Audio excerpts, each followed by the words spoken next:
Door തുറന്നിട്ടൊക്കെയുള്ള യാത്ര, അതിൽ നിന്ന് തെറിച്ചു വീണുള്ള മരണം, കൂടാതെ ഈ സ്വകാര്യ ബസ്സുകളുടെ മത്സരയോട്ടം മൂലമുണ്ടാകുന്ന അപകടങ്ങളും പരിക്കുകളും ഇങ്ങനെയൊക്കെയുള്ള കാര്യങ്ങൾ നമ്മൾ ദിനം പ്രതി നൽകിക്കൊണ്ടിരിക്കുകയാണ്. പ്രത്യേകിച്ച് തൃശ്ശൂരിൽ റോഡിൻ്റെ അവസ്ഥ, തൃശ്ശൂർ മാത്രമല്ല പൊതുവേ നമുക്കറിയാവുന്നതാണ്. ഈ മഴ കൂടി തുടങ്ങിയതോടെ എന്താണ് അവസ്ഥ എന്ന്. അവിടെ പോലും മത്സരയോട്ടത്തിനൊന്നും ഒരു കുറവുമില്ലാതെ പായുന്ന വണ്ടികളെയല്ലേ നമ്മൾക്ക് ഈ വീഥികളിൽ കാണാൻ കഴിയുന്നത്.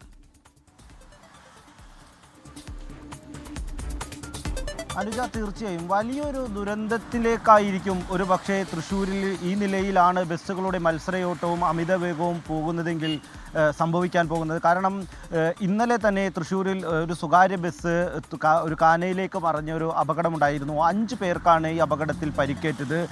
അമിത വേഗത തന്നെയായിരുന്നു ഈ അപകടത്തിൻ്റെ കാരണം. കഴിഞ്ഞ ഒരു മാസത്തെ കണക്കെടുത്താൽ 5-ലധികം അപകടങ്ങളാണ് സ്വകാര്യ ബസ്സുകൾ അമിത വേഗം മൂലം തൃശ്ശൂരിൽ സൃഷ്ടിച്ചത്. ആർക്കും ജീവൻ നഷ്ടപ്പെടാത്തത് വലിയൊരു ഭാഗ്യം എന്ന് വേണം പറയാൻ. കാരണം ആ നിലയിലുള്ള പരിക്കുകളേറ്റ ആളുകൾ പോലും ഈ അപകടങ്ങളിലെല്ലാം ഉണ്ടായിരുന്നു. കഴിഞ്ഞ മാസം സ്വകാര്യ ബസ് ഒരു ബസ് സ്റ്റോപ്പിലേക്ക് പാഞ്ഞു കയറുന്ന ഒരു സാഹചര്യം ഉണ്ടായിരുന്നു. ബസ് അമിത വേഗതയിലായിരുന്നു. ബസ് ഡ്രൈവർ നസീറിനെതിരെ പോലീസ് കേസെടുക്കുന്ന സാഹചര്യം ഉണ്ടായിരുന്നു. ഈ അപകടത്തിൽ 7ഓളം പേർക്കാണ് പരിക്കേറ്റത്. ഒരാളുടെ നില ഗുരുതരമാകുന്ന ഒരു സാഹചര്യം പോലും ഉണ്ടായിരുന്നു. വലിയ തരത്തിലുള്ള അപകടങ്ങളാണ് ഈ സ്വകാര്യ ബസ്സുകൾ തൃശ്ശൂരിൽ വരുത്തി വയ്ക്കുന്നത്. ഞാൻ നിൽക്കുന്ന ഈ കുറുക്കഞ്ചേരിയിൽ തന്നെ ഞാൻ നിന്ന ഈ അല്പസമയം മുൻപ് വരെയും സ്വകാര്യ ബസ്സുകൾ ഓവർടേക്ക് ചെയ്യുന്നത്, അമിത വേഗതയിലെത്തി ഓവർടേക്ക് ചെയ്യുന്നതെല്ലാം നമ്മൾ കണ്ടിരുന്നു. ചെറിയ വാഹനങ്ങളെ ഒരു തരത്തിലും ശ്രദ്ധിക്കാതെയാണ് സ്വകാര്യ ബസ്സുകൾ ഈ അമിത വേഗതയിൽ പായുന്നത്. നഗരത്തിലേക്ക് പ്രവേശിക്കുമ്പോൾ ബസ്സുകൾ പലപ്പോഴും ഗതാഗത കുരുക്കുകളിൽ പെടുന്നു. അവർക്ക് കൃത്യം സമയം പാലിക്കാൻ കഴിയാതെ വരുന്നു.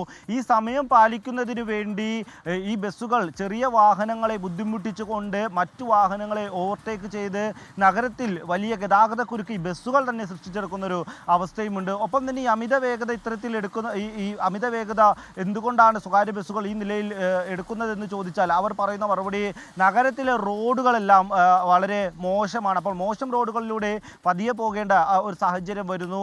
അപ്പോൾ നല്ല റോഡുകൾ കിട്ടുമ്പോൾ അതിൽ മാക്സിമം വേഗത്തിൽ യാത്ര ചെയ്ത് കൃത്യസമയം പാലിക്കാനുള്ള ഒരു ശ്രമം നടത്തുന്നു. ഇതാണ് ഈ അമിത വേഗതയുമായി ബന്ധപ്പെട്ട് ബസ്സുകൾ നൽകുന്ന ന്യായീകരണം. എന്നാൽ മനുഷ്യജീവന് ഇതൊന്നും ഒരു ന്യായീകരണമായി കണക്കാക്കാൻ പറ്റില്ല. കാരണം ഈ ബസ്സുകളുടെ യാത്ര അമിത വേഗതയിലെത്തുന്നു, ബസ്സുകൾ മറിയുന്നു, ബസ്സുകൾ കൂട്ടിയിടിക്കുന്ന ഒരു സാഹചര്യം പോലും ഉണ്ടാകുന്നു. കഴിഞ്ഞ 4 ദിവസം മുൻപാണ് തൃശ്ശൂരിൽ ഒരു സ്വകാര്യ ബസ്സും KSRTC ബസ്സും നേർക്കുനേർ കൂട്ടിയിടിച്ചത്. 2 ബസ്സുകളും നല്ല വേഗതയിലായിരുന്നു. ഈ സ്വകാര്യ ബസ്സിലും ഒപ്പം തന്നെ ഈ KSRTC ബസ്സിലും അധികം ആളുകളില്ലാത്തത് കൊണ്ടാണ് അവിടെയും വലിയൊരു അപകടം ഒഴിവായത്. ഒരു ഓട്ടോറിക്ഷയെ ഓവർടേക്ക് ചെയ്ത് വരുമ്പോഴായിരുന്നു ഈ ബസ്സുകൾ തമ്മിൽ കൂട്ടിയിടിച്ചത്. ഈ നിലയിലുള്ള അപകടങ്ങൾ തൃശ്ശൂരിൽ പതിവാവുകയാണ്.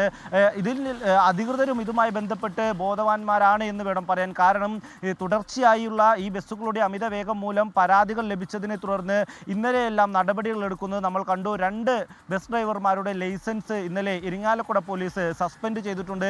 അമിത വേഗതയിൽ വാഹനം ഓടിച്ചതിനാണ് ഇവരുടെ ലൈസൻസ് സസ്പെൻഡ് ചെയ്തിരിക്കുന്നത്. എന്തായാലും ഈ അപകടങ്ങൾ ഇല്ലാതിരിക്കണമെങ്കിൽ ഈ അമിത വേഗത അത് നിയന്ത്രിച്ചേ മതിയാകൂ. അധികൃതർ ഇതുമായി ബന്ധപ്പെട്ട് ശക്തമായ നടപടി സ്വീകരിച്ചേ മതിയാകൂ.